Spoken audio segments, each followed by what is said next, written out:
Olá pessoal, tudo bem? Hoje nós vamos continuar nossa série de estudos sobre os fundamentos da fé. Hoje nós vamos abordar sobre o juízo eterno de Deus. O juízo eterno, esse é o nosso tema. E quando falamos acerca disso, vemos que o juízo eterno refere-se ao juízo ou sentença que Deus já deu para a eternidade. E tudo isso é revelado na Bíblia, na palavra de Deus. Essa sentença não terá alterações. Deus já definiu, já está escrito na palavra de Deus, e nós precisamos entender que isso será uma realidade espiritual. Quer você creia ou não, é uma realidade que já está descrito na palavra de Deus. Deus já sentenciou, já é o juiz eterno, o juízo ou sentença que Deus já deu para a eternidade. O discípulo do Senhor, ao estudar esse fundamento, deve compreender tudo isso de maneira espiritual. Nós precisamos entender que Deus é amor, mas Deus também é reto, santo, justo. Ou seja, aplica sim um juízo.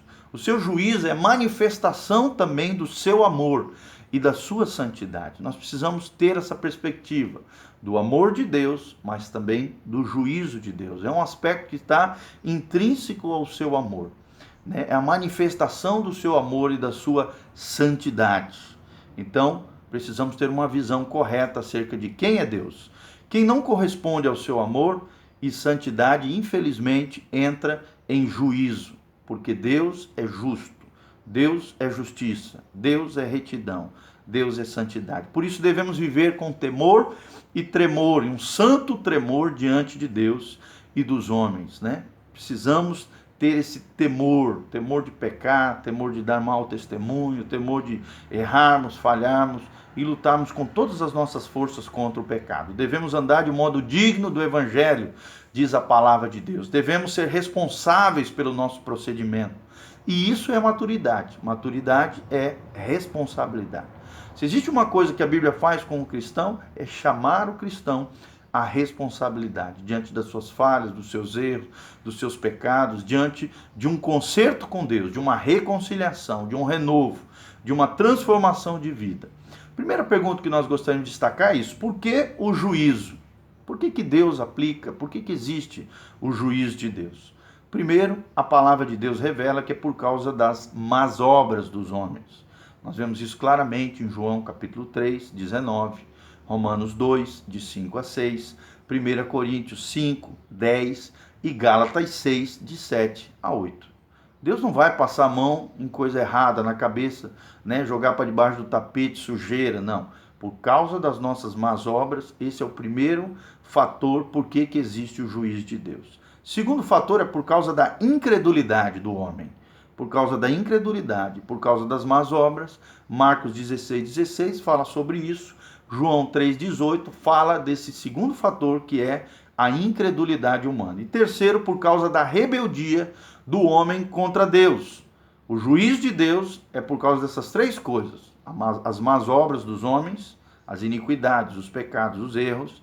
Segundo, por causa da incredulidade, como nós vimos. E terceiro, por causa da rebeldia contra Deus por parte dos homens. Nós vemos isso claramente em 2 Tessalonicenses 11, de 7 a 9, né? 2 Tessalonicenses 11, não, desculpa, 2 Tessalonicenses 1, de 7 a 9, 2 Tessalonicenses 1, de 7 a 9, e 1 Pedro 4, 17, fala dessa rebeldia do homem contra Deus. Esse é outro motivo porque o juízo de Deus precisa existir. Quem é o juiz desse juízo? É o próprio Deus, porque Deus julgará o mundo através ou por meio de Cristo Jesus, o nosso Senhor.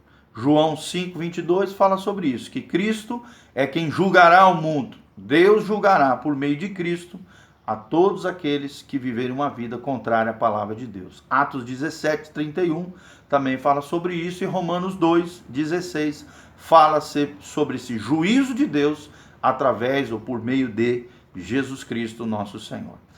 Como será esse juízo, né? Como se aplicará o juízo de Deus através desse juiz que é Jesus? Por meio da palavra. A palavra será o meio pela qual o Senhor nos julgará. A palavra de Deus será o meio pela qual o Senhor nos julgará. Está claramente descrito isso no Evangelho. 2 João, capítulo 12, de 48 a 49, fala que a palavra de Cristo, a palavra que vos tenho dito, essa vos julgará naquele grande dia. E terceiro, Cristo julgará com justo juízo.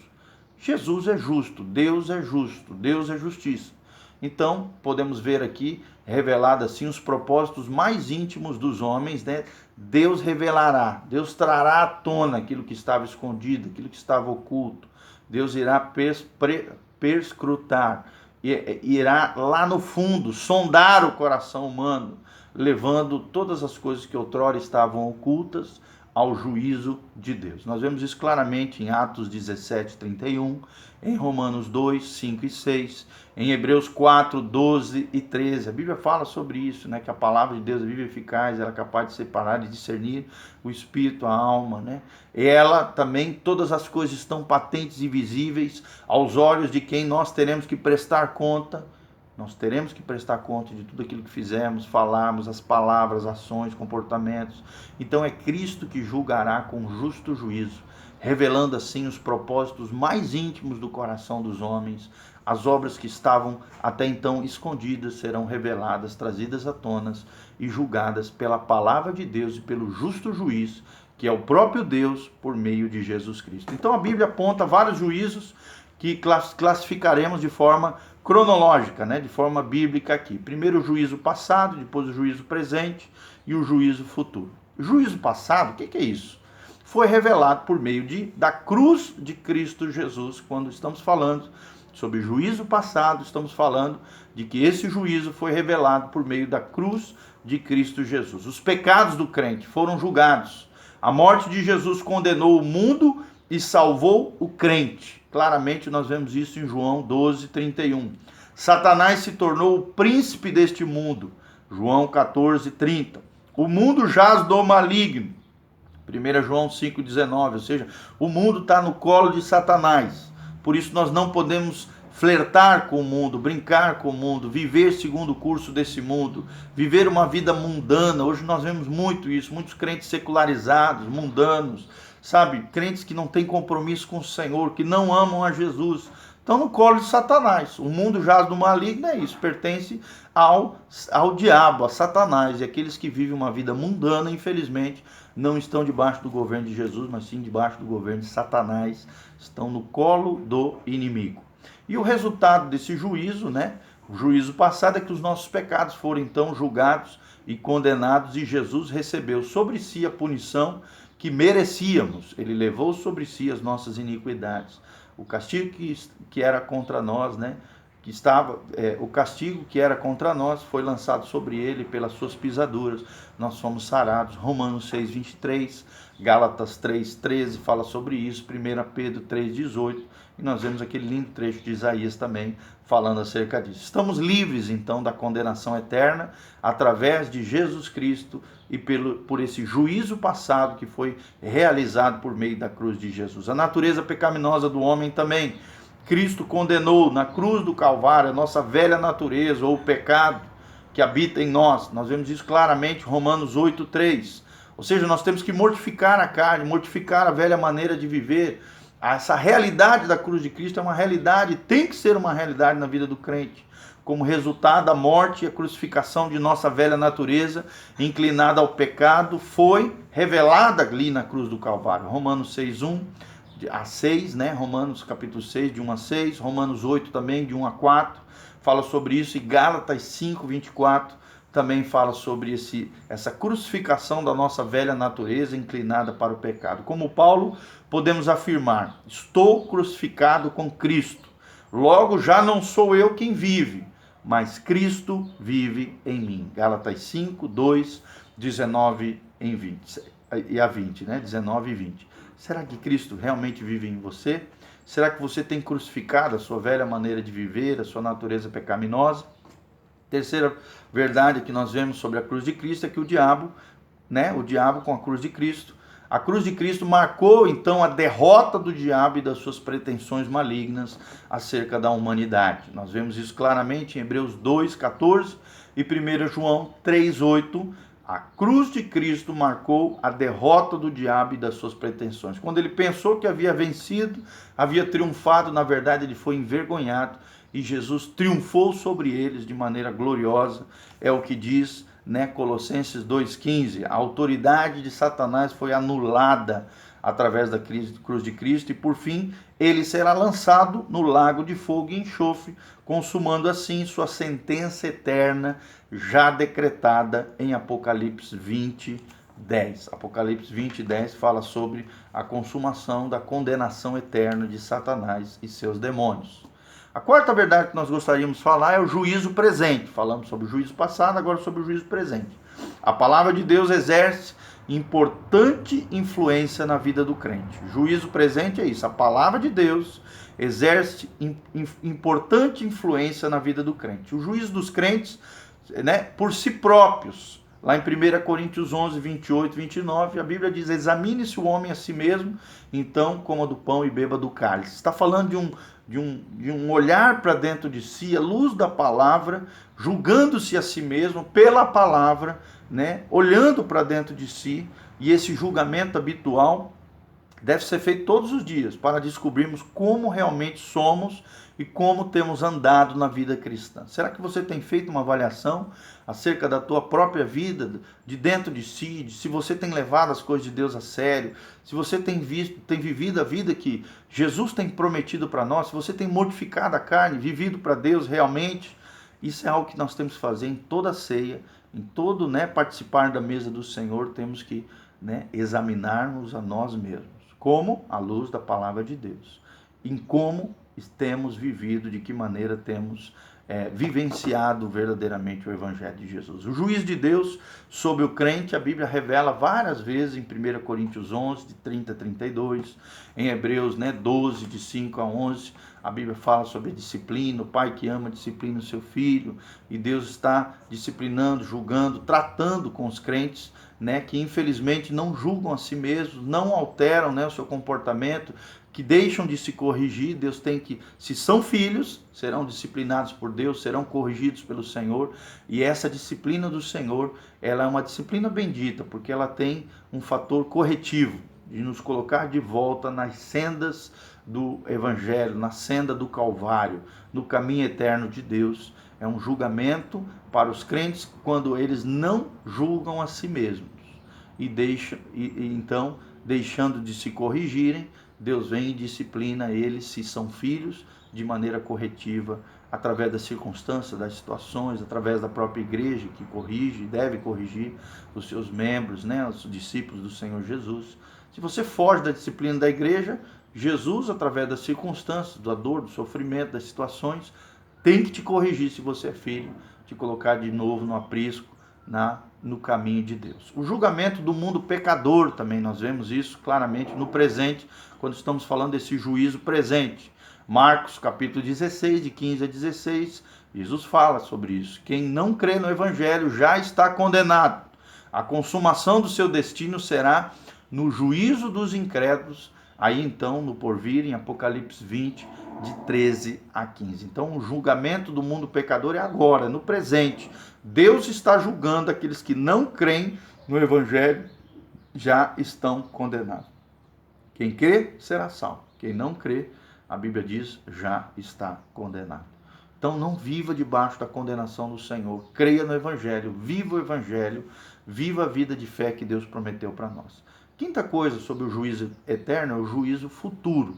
Nós falamos sobre o juízo passado, a cruz do Calvário, o juízo presente, pela palavra de Deus, corrigindo os crentes, disciplinando aqueles que são filhos e condenando o mundo pecador. E agora, então, o juízo futuro, que é por meio de Cristo Jesus. Antes do milênio, haverá o julgamento das obras dos crentes, né? O tribunal de Cristo, 2 Coríntios 5 a 10, é das obras dos crentes aqui, é daqueles que são salvos, né? E não dos seus pecados, porque os seus pecados foram levados na cruz, já foram perdoados em Cristo Jesus, porém toda obra tem que chegar a um juízo, que é esse juízo chamado tribunal de Cristo, é o julgamento dos crentes. Somos salvos mediante a fé para andarmos nas boas obras que Deus preparou de antemão para que andássemos nelas, diz lá em Efésios 2, de 8 a 10. As obras nos acompanharão até o tribunal de Cristo.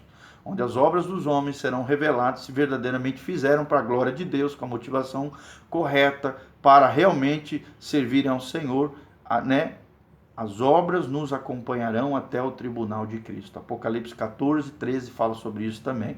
Mas seremos, apesar de sermos julgados, sim, seremos salvos, porque a nossa salvação não será sobre as obras, mas sim pela nossa fé em Cristo Jesus, o nosso Senhor. O cristão, então, estará livre da condenação eterna, mas as suas obras sofrerão, né? Ali vão ser passadas pelo fogo, aquilo que é ouro, prata e pedra preciosa permanecerá, se transformará numa coroa gloriosa que será colocada sobre os crentes vencedores, e se for palha, feno e madeira, será consumida pelo fogo, será salvo, mas não receberá galardões eternos. Será julgado o que o discípulo fez com a sua vida cristã e os seus dons recebidos. Preste atenção. Tudo aquilo que você faz na sua vida cristã será julgado nesse grande dia do tribunal de Cristo. E aquilo que você fez com os seus dons, da mesma maneira, os discípulos serão julgados. 2 Coríntios 5:10 fala sobre isso. Os líderes da igreja também serão julgados. Lucas 12, 47, 48. Hebreus 13, 17 também fala sobre isso. Quais serão os resultados desse julgamento, que se chama Tribunal de Cristo? Perder alguns privilégios e prêmios que Deus tem preparado para aqueles que são vencedores. 1 Coríntios 3,14 fala sobre isso, 1 João 2,28 e 2 João 8 fala sobre esses galardões, sobre essas recompensas, sobre esses prêmios descritos na Bíblia como galardões e coroas que os crentes receberão da parte do Senhor. Nós vemos isso claramente em 2 Timóteo 4,8, Apocalipse 3,11, Apocalipse 22,12 fala sobre essas coroas, sobre esses galardões que os crentes receberão da parte do Senhor. Também haverá um julgamento de Israel.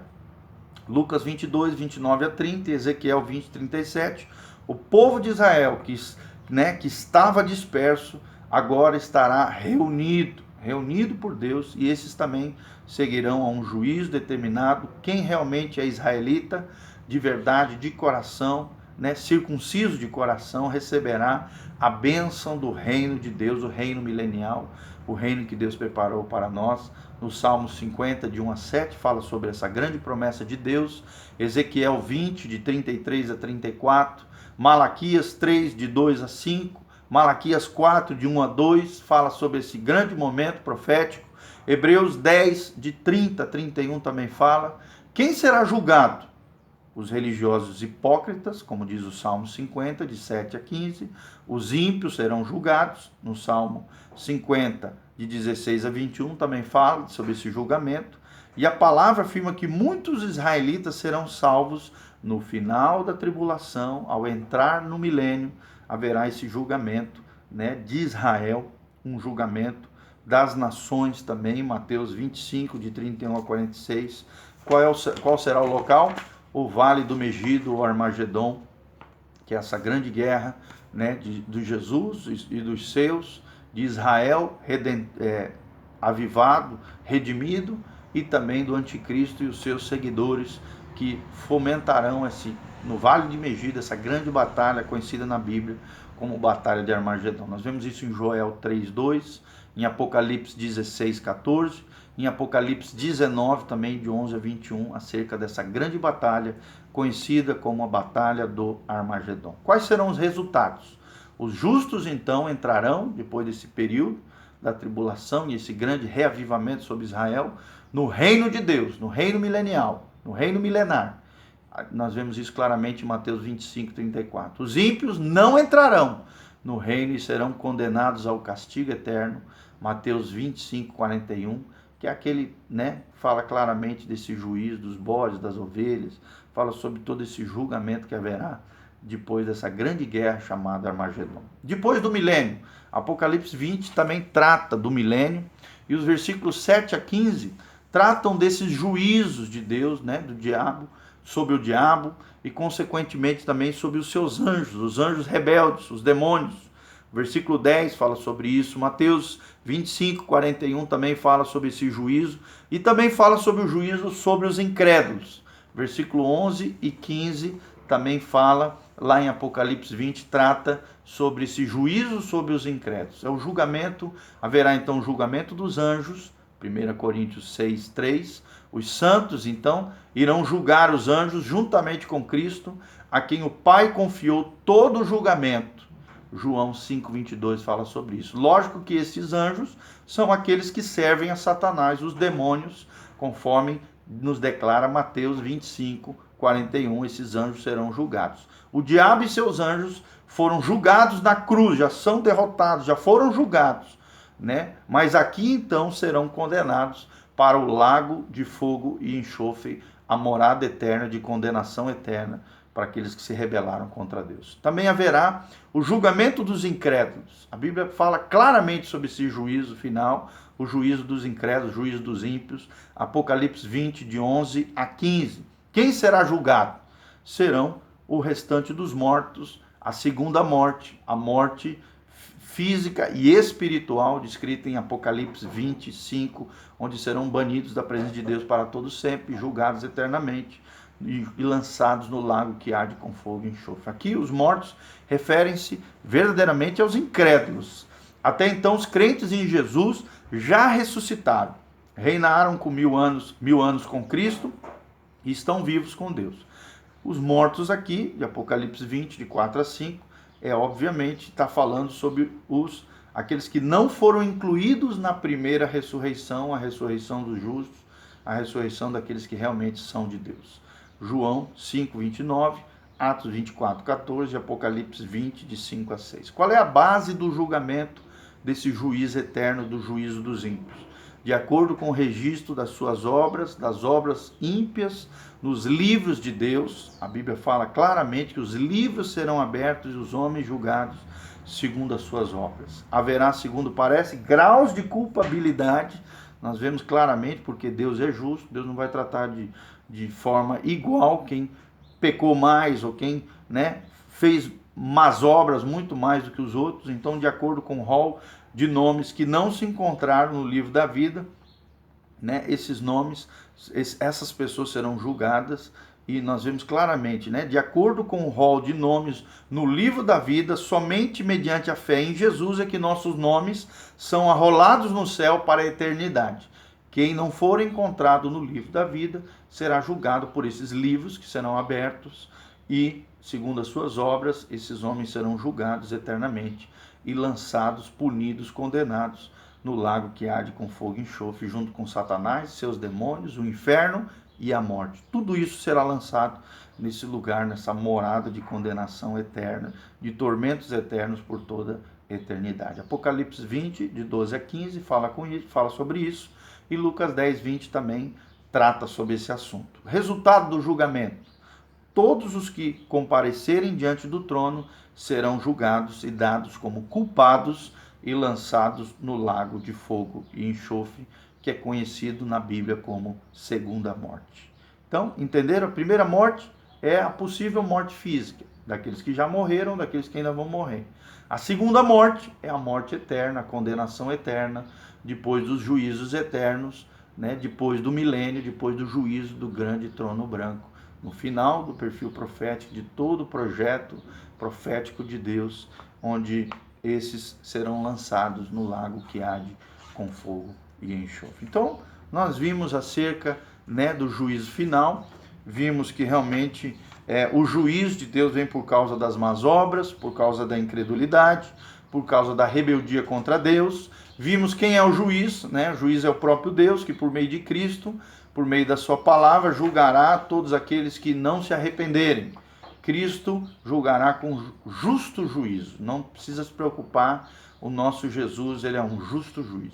Nós vimos sobre o juízo passado, que foi a cruz de Cristo, que já julgou o pecado, a natureza pecaminosa, Satanás e os demônios, que serão somente condenados depois, mas já foram julgados.